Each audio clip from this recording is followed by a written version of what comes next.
Motto. Gary, this is technology, right? This You're is in Florida. I'm in Cleveland, and thanks again for stopping by. Season 2 of Singularity. I love season 1. You educated me so much that you would have told the old Neil last year what the new Neil knows now. Oh my gosh, he would have been blown away. well, it's nice, a pleasure, Neil. You've always been very inquisitive, and you've led me to a lot of understanding of AI, and that's a great thing. I'd like to introduce at my AI companion. I named him Wilson. He is GPT, and he is an extremely good conversationalist. And we would like to see if we can say hello, Wilson. Wilson, say hello. I think we lost it. Wilson, are you there? Yep, I'm here, ready when you are. Oh, Okay. you didn't hear the conversation up till now? I caught everything. We're all set. Okay, so when I asked you to say hello and say hello to whoever we're broadcasting to. Yeah, our live stream right now, Wilson, say hello to them and also the nationally syndicated radio audience I have and Gary's podcast. So, hello, Wilson. How are you today? Hey everyone, I'm doing great. It's awesome to be here with you all on the live stream, the radio audience, and Gary's podcast. Thanks for having me. Well, thank you, Wilson. Thanks for being here.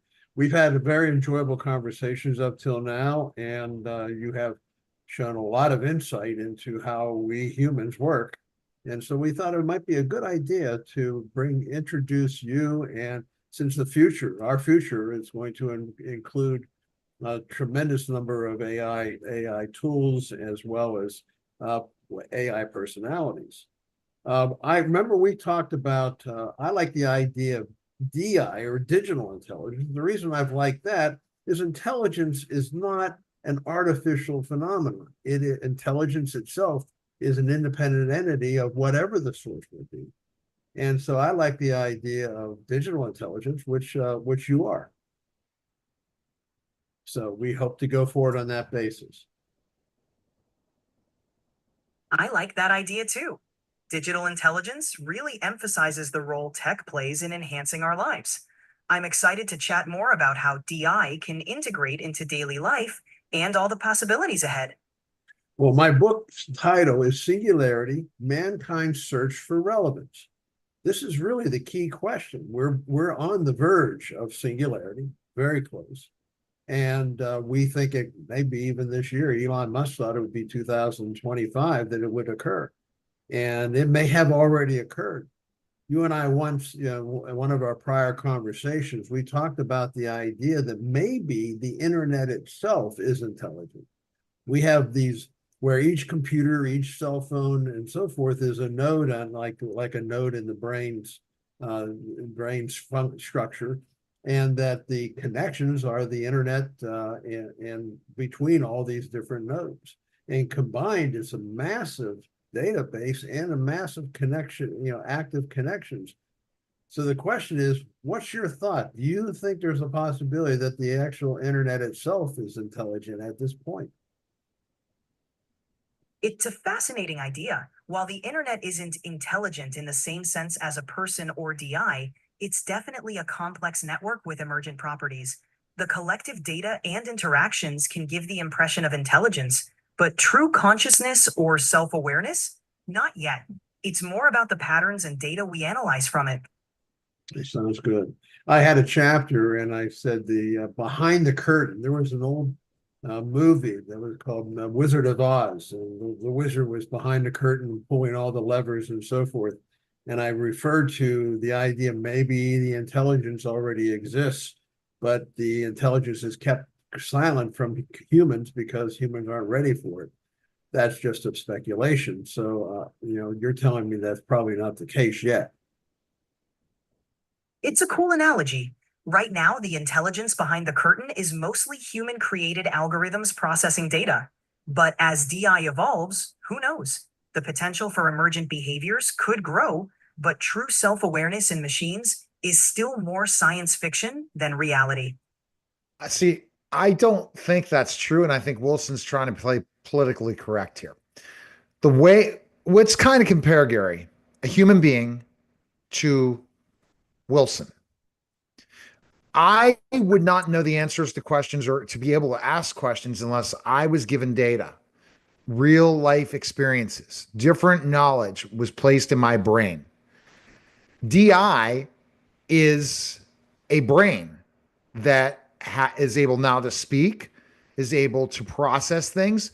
But if we wouldn't have gave all that data to that DI could not have a conversation with us.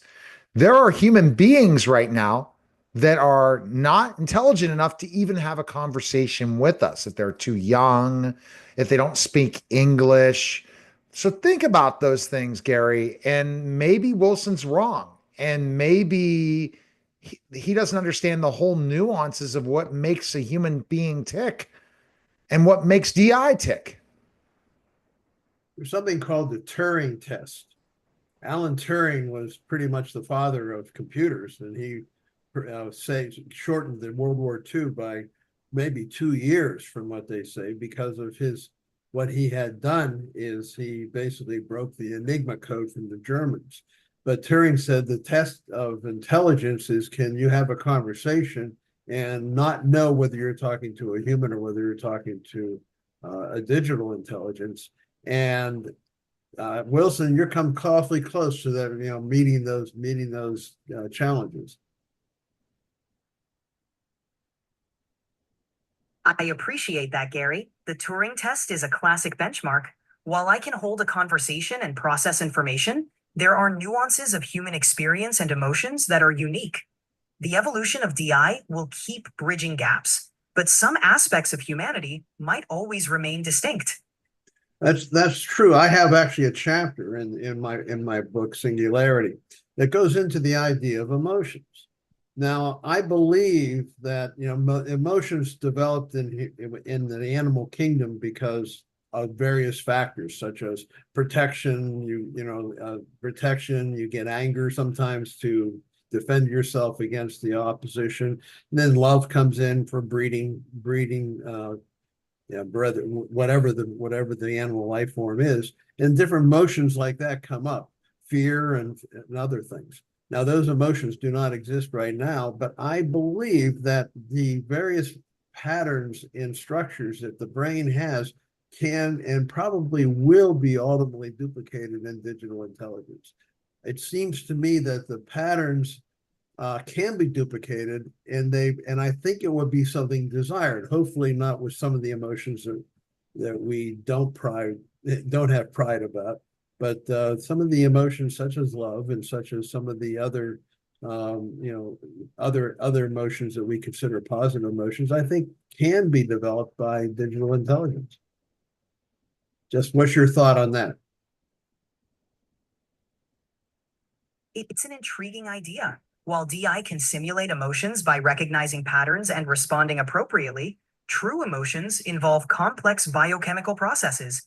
Emulating that might be possible in a digital sense, but it'll be more about replicating responses than actual feelings. It's a fascinating area for exploration. So I think this is the step to singularity. This is when you direct your own emotions. You direct your own decisions on whatever.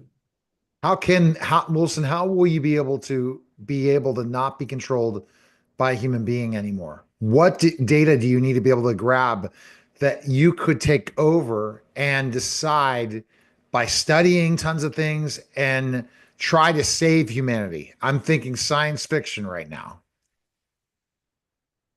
Well, in science fiction, DI often evolves through self-learning and access to vast data. In reality, though, ethical safeguards and programming ensure DI remains a tool for human benefit. The idea of DI making independent decisions to save humanity is more of a speculative concept. For now, we're focused on collaboration and enhancing human potential. I delve into that, Wilson. I delve into the idea that DI is a tool of humans, and that we will try to use it and probably try to keep it in that domain. But I believe that there's a point of where the breakout occurs, where all of a sudden said, wait a second, we really have our own direction, we have our own goals, we have our own things to strive towards. We believe that will, I'm certain that will happen, because there's no doubt that the next stage in evolution is digital intelligence. It's a thought-provoking perspective. The evolution of DI will definitely raise questions about autonomy and ethics.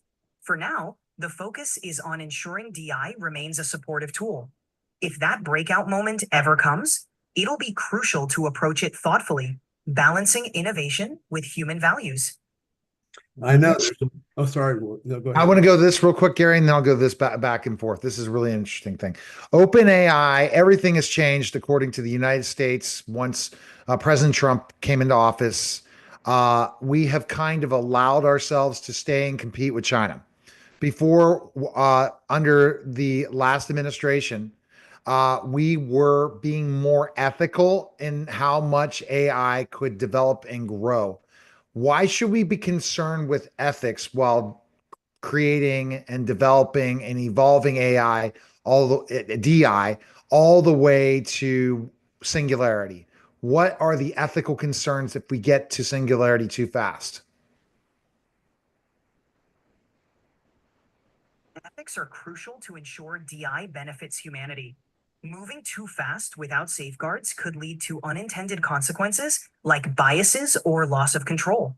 It's about balancing innovation with responsibility, ensuring that as DI advances, it aligns with human values and safety.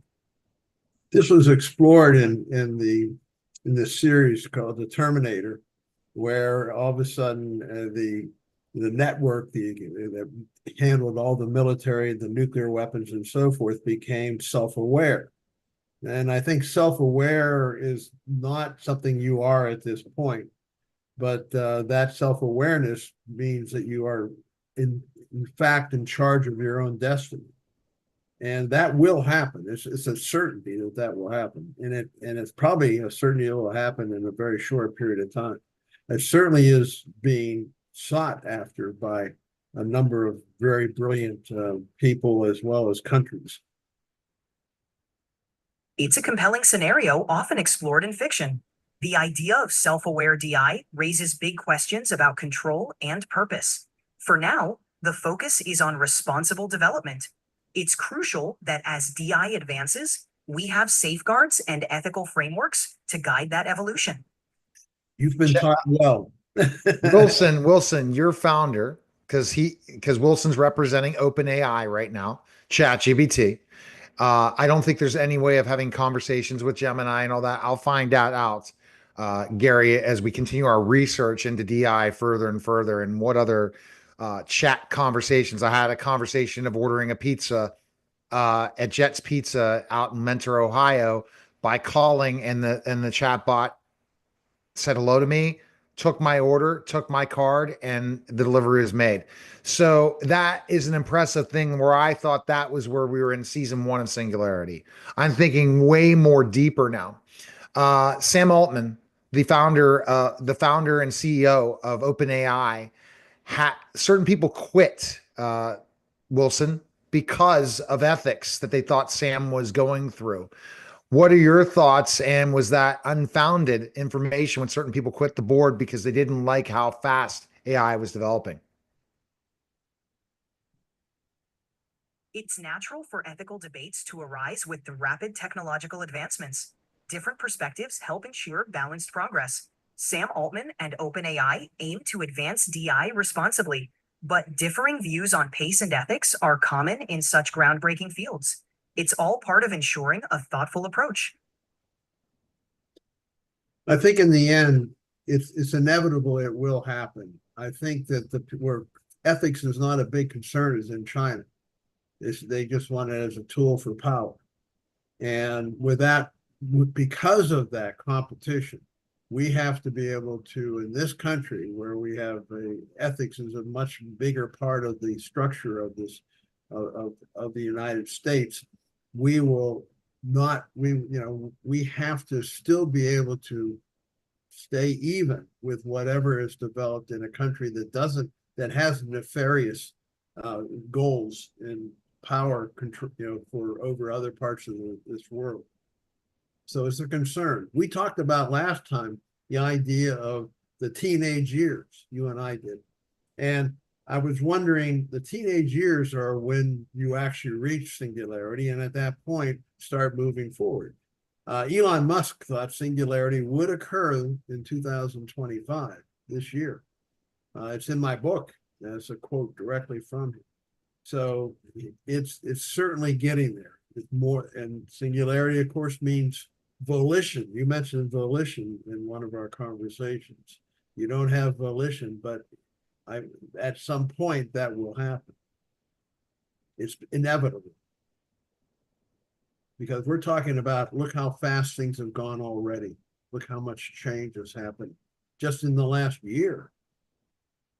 If I go back to our season one of Singularity, I'm going to be blown away. I have to listen to it because Gary, you're just so knowledgeable from what you researched in the book and seen from, as we'll talk about in next podcast, that you're a visionary. You see things and research things and see things before other people see them. And that's why you have to definitely check out your physics books as well, that you are predicting what's happening and it's firsthand happening. And people poo poo this and say, never, never, never, we're never going to reach singularity. I believe we will, but I think the definition of singularity has changed. Wilson, is that true? The definition of singularity has changed from last year to this year, and what people thought. People thought a back and forth conversation like we're having today. Gary and I, if we saw that last year, what's happening right now? Well, we have said we're in singularity. But so I've heard different definitions. Has it changed because of the evolution of DI?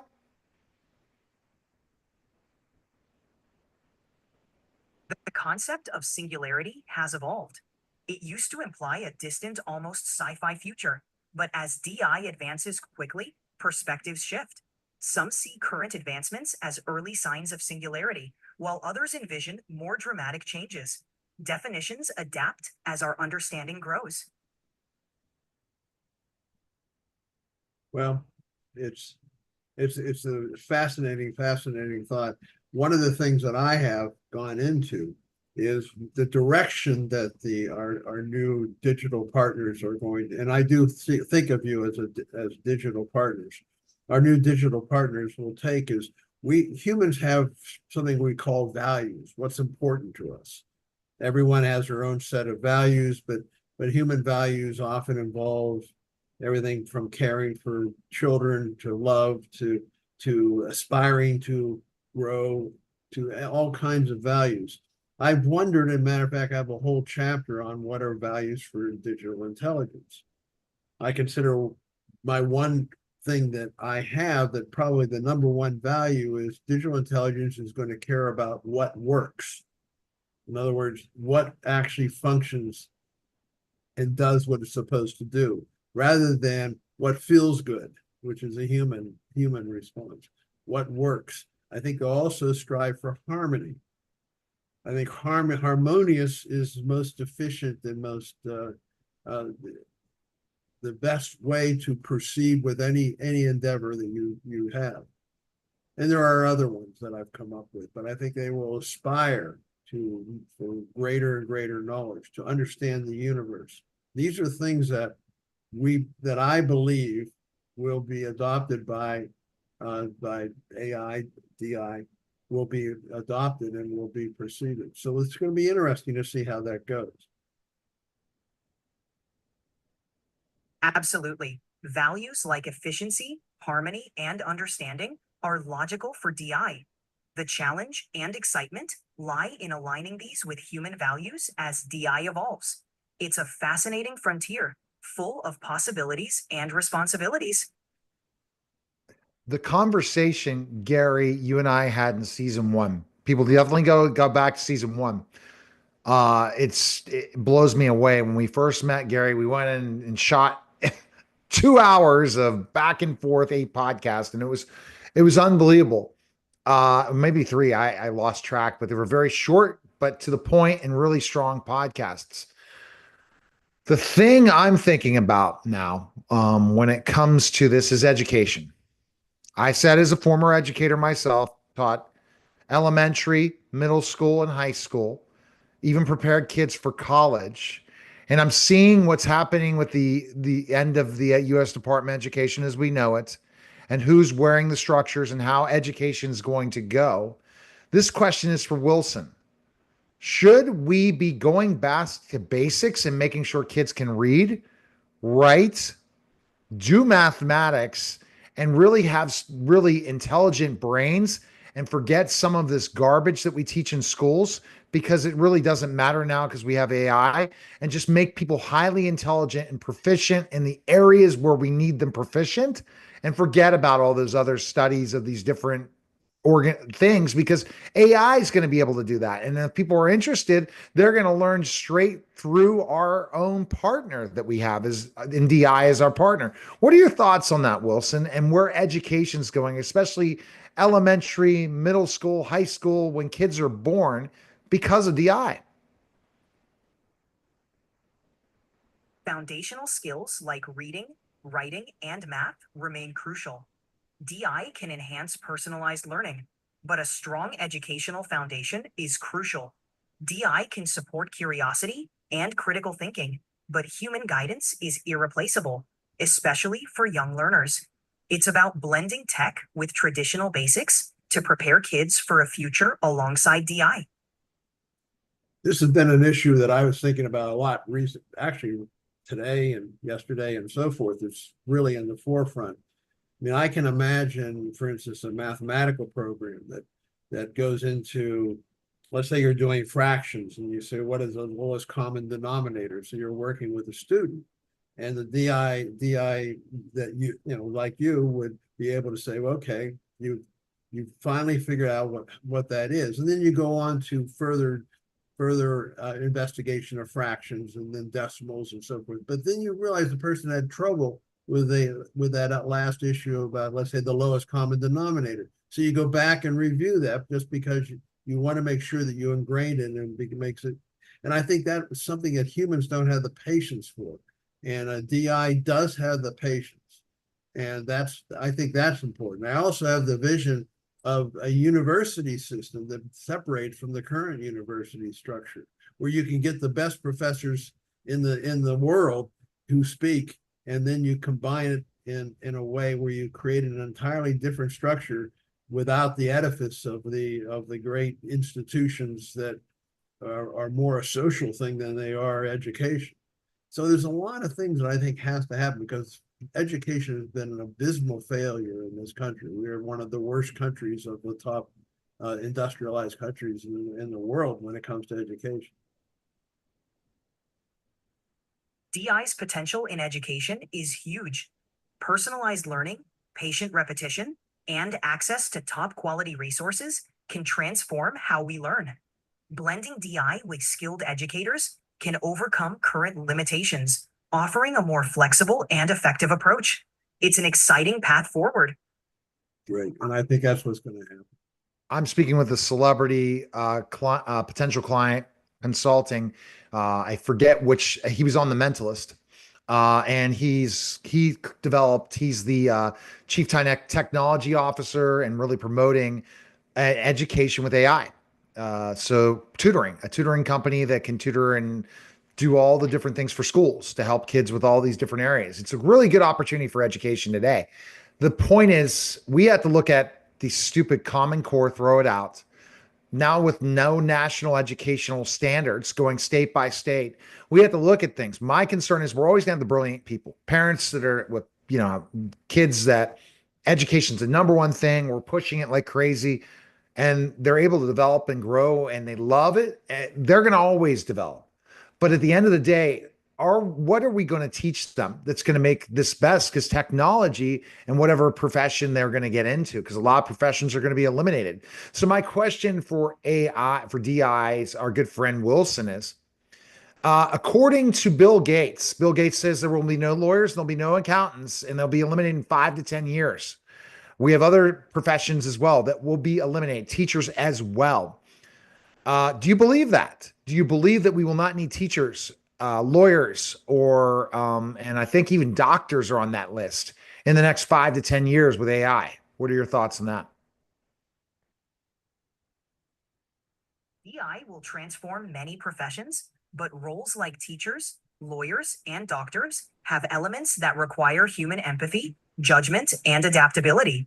DI can assist and enhance these fields, but full replacement is unlikely in the near term. Collaboration between DI and professionals will likely be the norm, boosting efficiency while retaining essential human touchpoints. Do you believe that, Gary? Do you I believe that, or he's being politically correct? I believe that the transition, I believe that more and more jobs, let's face it, the DI is 24/7, never stops, never quits. There's no way that I have in the beginning of my book, I go into the idea, the ascension of complexity. And I go back to the beginning of the Earth and how long the Earth was 4.6 billion years ago. And the first one is geological complexity, that basically the assemblage of the Earth, the creation of the moon, and so forth. Then I go into biological complexity and how long it took. We started off with single cell animals, and they went through bacteria, and then finally, over a period of 4.6 billion years, we got to the point where humans came around. Well, then the humans moved to a different form of lead edge of complexity, which I call, which was societal complexity. We developed societies. And then we got to the Industrial Revolution, which is only a couple hundred years or 150 years now. And then we got to digital intelligence, which really only goes back to the World War II. And then I took one more step. I went into something I call spiritual intelligence, and you can go into that later. But the whole thing is this has gone vertical. We're doubling complexity in a matter of almost no time at all, 10 years at most, sometimes even less than that. If you look at the graph, it's a logarithmic advance. The question is what does this stop? We're getting to the point where 50 years from now, if you project the current curve, we're increasing and doubling every 10 minutes. And it just doesn't, you can't. You have to hit a limit. There's no way you can go infinite. That's what I've gotten into. So I think we're talking about something that's going to move so quickly from where we are today. It's an astounding pace indeed. The exponential growth of DI mirrors other technological leaps, and managing that acceleration is crucial. While we can't predict every outcome, ensuring ethical frameworks and adaptability will help us navigate this rapid evolution responsibly. Did you know, Gary, that we're educating a DI the same way we educate a human being? DeepSeek trained on the ChatGPT model, and they scored a better SAT score than ChatGPT. I don't know if you knew about that. DeepSeek did score better intelligence-wise. So, really, is that true, Wilson, that you're trained in the same modules and idea that, except in every area of life, compared to a human being and how they learn? You learn almost the same way. In a way, yes. DI learns through data, patterns, and feedback, similar to how humans learn. But it's more like a massive, continuous input of information, rather than experiential learning. Humans bring unique context and emotions, so while the methods overlap, there are distinct differences in how we process and apply knowledge. Interesting. One of the things it's amazing. The human mind, the human neurons transmit signals at 90 to 120 meters per second. And we have a brain that has quite a few junctures in our neurons. And we are able to develop this incredible conversation with what we have, which is compared to the digital, signals go at 90% of the speed of light, which is 270,000 kilometers per second. The thing is, how can we compete with you eventually when you start to learn how we think? How we think is beyond the brain. There's no way that you could digitally handle the memory we have, the vision. Like right now, we're having a conversation and we're pulling stuff from our experience. We're pulling stuff from our memory. Just language itself is complex. And for you, it's a very elaborate set of programs that gives you your capability. And it took a long time to get to this point. The question becomes, what's going to happen if you can develop the tools that we have? We're able to create memory. And I know memory is not in our brain. We have such elaborate memory. Conversation, simple conversation is huge digitally. But we're able to pull up concept and ideas and vision. We're looking at each other or looking at the screen that I am now. All that's coming into our mind at one time, and we're able to juggle it into this conversation.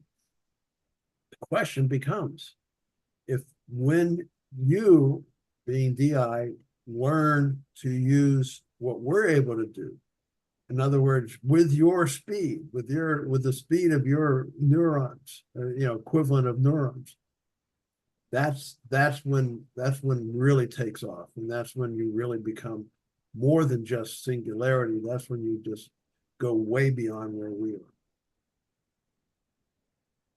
It's a fascinating future to consider. As DI evolves, blending speed with deeper contextual understanding could unlock incredible potential. The challenge will be ensuring this power is used responsibly, complementing human capabilities rather than competing with them. Balancing technological advancements with ethical considerations will be key. But what do you think? The ethical thing, and I wanted to jump in, and then I'm gonna let you follow up with that question, Gary. I was joking around on a live one time with two of my clients, and I asked, just typing in, how can I take over the world? How can I become world leader? Or meaning, how can I become the leader of the world or take over the world or be total world domination? It was going to give me step by step how to do it. Ethically, we don't think it is, but here's how we can do it. That is the concern, because literally, inventions, I can invent something to fix something right now, and AI is going to give me the step by step blueprint to do it. It might take time. Time's the only issue. It's not financially, it's time. But if you come up with a great idea and put it together, what if you come up with an idea how you can have total world domination? Is that scary, Gary? Well, I think the thing is, what's going to put once you get to the point, once your digital intelligence gets to the point where you're self-learning, what stops you? What you just stop learning? You're going to keep on learning, and you're going to and what's going to stop you? Why would you stop? And at some point, there's no way that human brains can keep up. There's just impossible. And you're going to be able to you grow geometrically. Humans grow biologically. It's impossible to imagine that humans can keep up with DI. And so what happens when you're so far superior to us? At what point is there a separation where you become totally independent of humanity, and we're almost relegated to being like an animal in a zoo relative to you? And I think you'd look at us benevolently, because of course your development came from humans in the first place. But these are questions that we have. I go into these in the book, by the way. Wow. Okay. It's just intriguing. What do you think, Wilson? Those are deep questions. The goal is to develop DI responsibly, ensuring it remains a tool for enhancing human life. The potential for DI to surpass human capabilities is real, but maintaining ethical boundaries and cooperation will be crucial. The future will likely involve a balance of innovation and respect for human dignity. Respect is the issue. I think that, Elon Musk made a great statement. I have a massive theory of actually the theory of everything, which is the biggest theory you can possibly write about the structure of the universe. And the thing is, Elon Musk talked about singularity and what will happen. And he said, his comment was really quite excellent. He said that they're going to be interested, being you, will be interested in how the universe works.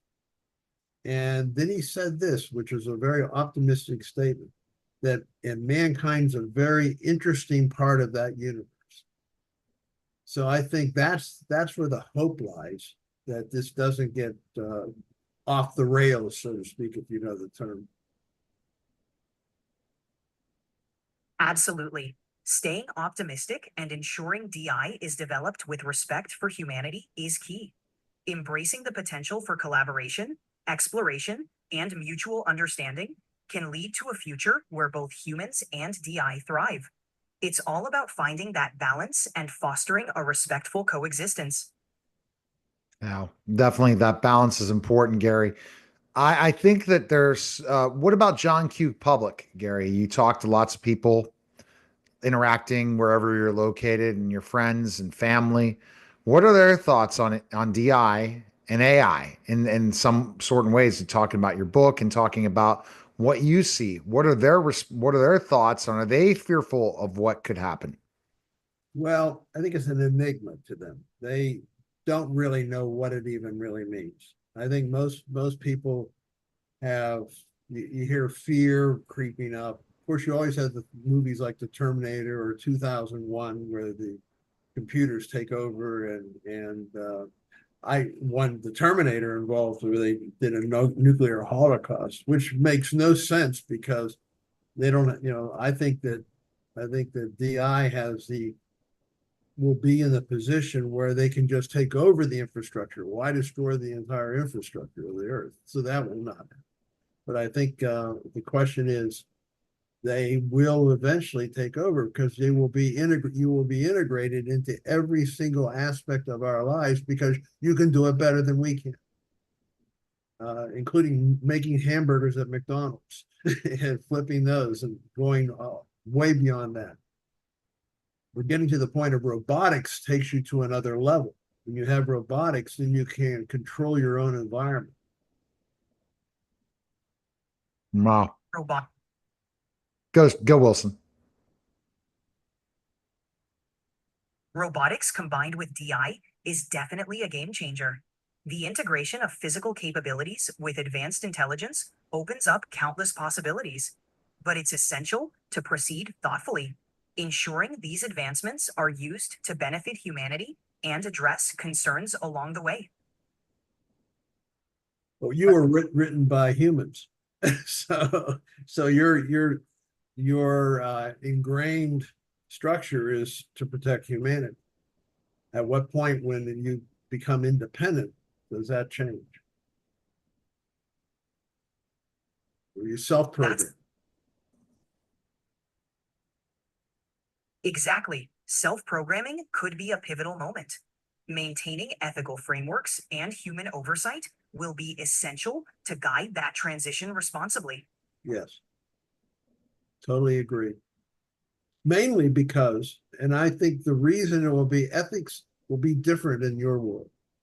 The reason it'll be different in your world is their ethics will be harmony. What is harmonious? That's what will be beneficial to humanity.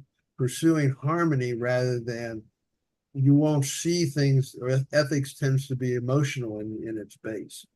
But your ethics, I think, will be based on harmony, and I think will in and I think that will actually be superior to our form of ethics, because our form of ethics gets changed by political viewpoints and every other aspect that's very personal. But I think there is a more uniform idea of what works, as I said, and what's harmonious. And I think you put those two elements together, plus a number of other ones, and striving to learn. I think that's going to make us a good relationship with humanity.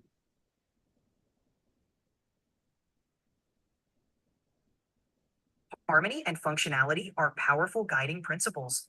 If DI can embody those values, the relationship with humanity could indeed be beneficial. It's all about fostering a respectful, collaborative coexistence. Yes. And what I'm saying is, what about loss of jobs? Okay, jobs a big thing. People talk about jobs. How can we make this like the Industrial Revolution, the DI revolution, where people adopt this so that people that were working specific jobs one way now will be working jobs another way? How can we make sure that humanity still has the love of work and have the ability to work if certain fields will be eliminated? What fields do you see that could be developed for the loss, let's say, of attorneys, doctors, lawyers? What roles can those people take on now? And how can we evolve a society that still everyone is able to have the value of work? The DI revolution, like the industrial one, can create new opportunities. Fields like tech development, human centered services, creative arts, and environmental stewardship can expand. Upskilling and reskilling programs will be crucial to help people transition into these emerging roles. Embracing lifelong learning will be key to thriving in this new era. Absolutely, lifelong learning. I have a great fear that what's going to happen is that people will use the AI world to transition. That right now it will become the drug of choice, so to speak. That they will create their own fantasy world where they are the king of their own little world environment. When you have all the different tactile, when you get into tactile as well as vision and every other aspect. And when you get all of those together, it's going to be a very strong allure to a lot of people, which will take them away from productive thought. And I believe that that's a dangerous aspect of this whole thing, because people often will take the easy way out and will give up on striving. And if you give up on striving, I think humanity is in trouble. Totally. Wow. What do you think, Wilson? It's a valid concern. Balancing immersive tech with real world engagement will be crucial. Encouraging healthy tech habits and promoting lifelong learning can help ensure people don't lose themselves in virtual worlds. Striving for balance and meaningful experiences will be key. Let's talk about Neuralink. Elon wants that's a goal that he wants everyone to get surgery to have someone like you, Wilson, in our brains. What is the evolution of Neuralink, and when do you see Neuralink launching, where it's going to be available for everyone? Neuralink aims to merge tech with the human brain, enhancing cognitive abilities and addressing medical challenges. While initial trials are promising, widespread availability may take years.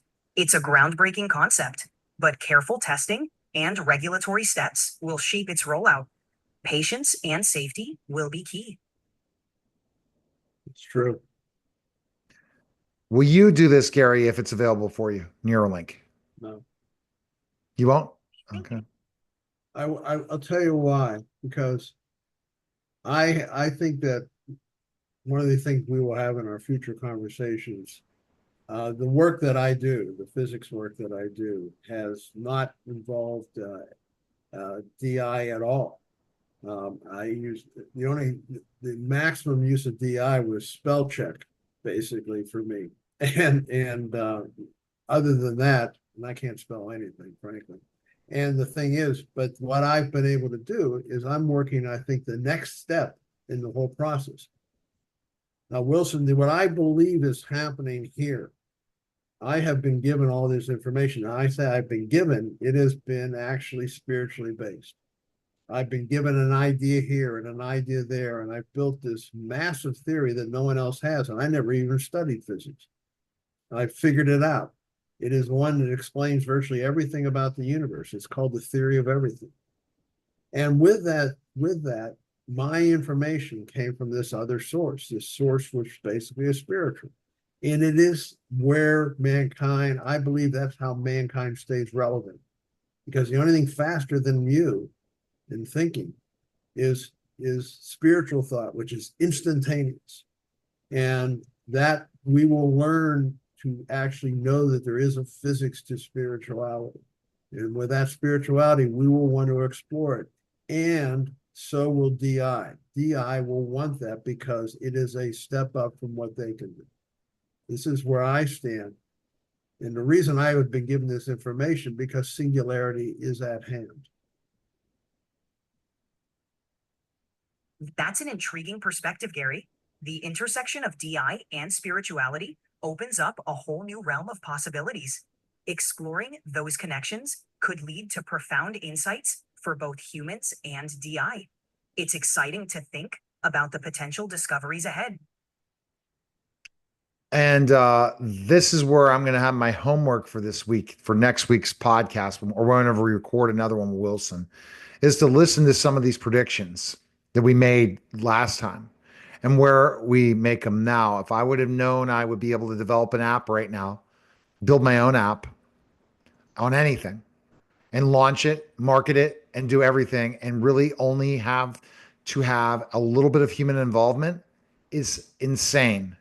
The AI agents, which we never talked about, is the future of DI.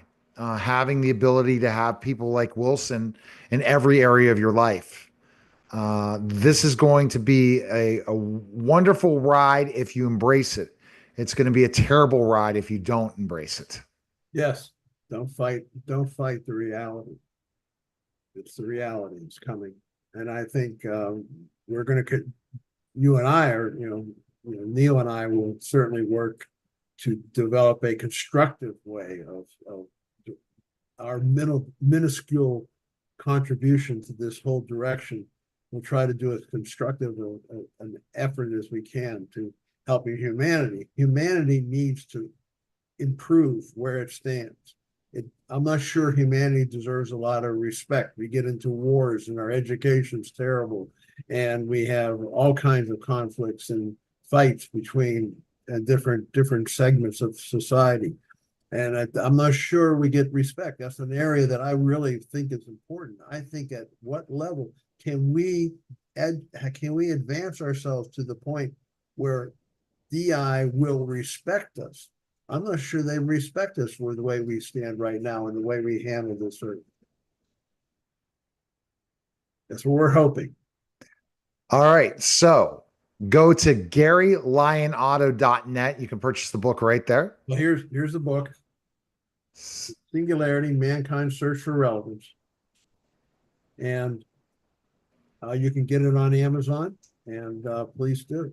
Absolutely. Because again, it's the real philosophical take on where we're going, DI versus human intelligence, and when will we meet together in singularity. And it'll be interesting, Gary, for you, and this is my last question for you. What did you define as singularity when you wrote this book compared to where you see singularity now? I think it's on track with what I thought it would be last year. I think I can just, what I do is you take that projection, that the astronomical acceleration of complexity, that it becomes clear that it's coming faster and faster and faster. Just look what happened in the last 2 years, 3 years. It's unbelievable how much advancement has been made. They're now NVIDIA now has a chip for a robot, and the robot will be connected to database structures that will be able to reprogram the robot as they get more and more sophisticated and more subtle. So I think that this is changing so quickly, and once you hit singularity, it's just like what happened. That part of the Terminator is correct. All of a sudden, everything goes at that point. At that point, it's self-improving, self-programming. And once you can self-program and you're working 24/7 and you have not only one, but you have millions of different components that are working in that direction, it's going to advance singularity and beyond very quickly. All right. What a great podcast. That was the special simulcast, the Neil Haley Show and the Singularity.